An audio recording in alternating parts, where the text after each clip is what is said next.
হযরতে ওমর রাদিয়াল্লাহু তাআলা আনহুর একটা পুত্র সন্তান ছিল, নাম ছিল আব্দুর রহমান। কার সন্তান বললাম? ওমর রাদিয়াল্লাহুর সন্তান। তিনি তখন মদিনার দায়িত্বশীল আছেন। এই দায়িত্বশীল থাকা অবস্থায় তার পুত্র আব্দুর রহমান মিশরে গিয়ে মদ পান করেছে। আমি আবারও বলছি, হযরত ওমর রাদিয়াল্লাহু তাআলা আনহু মদিনার তখন খলিফার দায়িত্ব নিয়ে আছেন, অত্যন্ত গুরুত্বপূর্ণ পদে আসীন হয়ে আছেন। এমন এক ক্ষমতাপূর্ণ সময়েও তার পুত্র আব্দুর রহমান মিশরে গিয়ে তিনি মদ পান করেছেন। তো মিশরে যে তিনি গেলেন এবং মদ পান করলেন, সে সময় মিশরের দায়িত্বশীল ছিলেন হযরতে আমর ইবনুল আস রাদিয়াল্লাহু তাআলা আনহু। ইসলামিক বিধান হলো, যিনি মদ পান করবেন তাকে 80 বেত্রাঘাত করতে হবে, 80টা বেত দিতে হবে লাঠি দিয়ে। কত বেত? 80 বেত।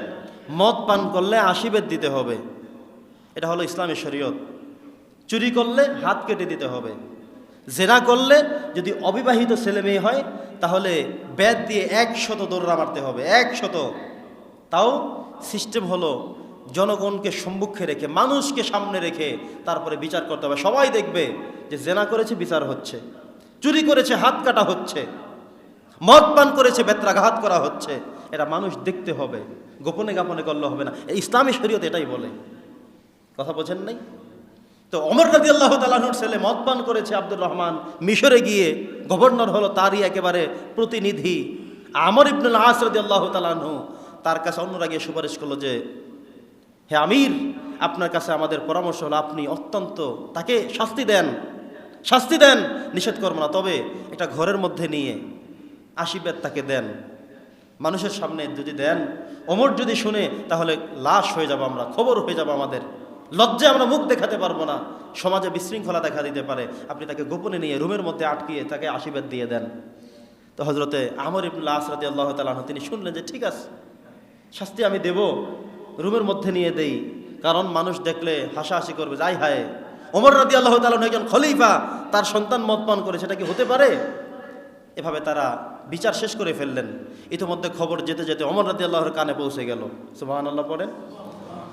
এবার হযরতে ওমর রাদিয়াল্লাহু তাআলা আনহু চিঠি লিখে পাঠালেন মিশরে। আমর ইবনুল আস রাদিয়াল্লাহু তাআলা আনহুর কাছে বললেন, তোমার কাছে আমার সন্তানের বিচার হয়েছে, আমি জেনেছি, বিশ্বস্ত সূত্রে খবর পেয়েছি। তোমাকে আমি বলবো আগামীকাল চিঠি পাওয়া মাত্রই তুমি আমার সন্তান আব্দুর রহমানকে নিয়ে দুজন সহ মদিনায় চলে আসো। হযরতে আমর ইবনুল আস তাই করলেন, চলে আসলেন। ওমর রাদিয়াল্লাহু বললেন, শরীয়তের বিধান কি আর তুমি করলা কোনটা?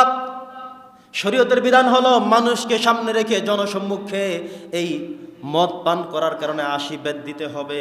কিন্তু তুমি রুমের মধ্যে দরজা বন্ধ করে যে বেত দিলে, অনেক মানুষ হয়তো শুনবে যে ওমরের সন্তান মদ পান করেছে, কিন্তু তুমি যে তাকে ঘরের মধ্যে মেরেছো এটা হয়তো অনেকে শুনবে না, জানবে না। এটা শরীয়তের বিধানও না। তাহলে মানুষ বলবে নিজেদের সময় ঠিক রাখে না, অন্যের সময় শরীয়ত কায়েম করে। ঠিক কিনা বলেন?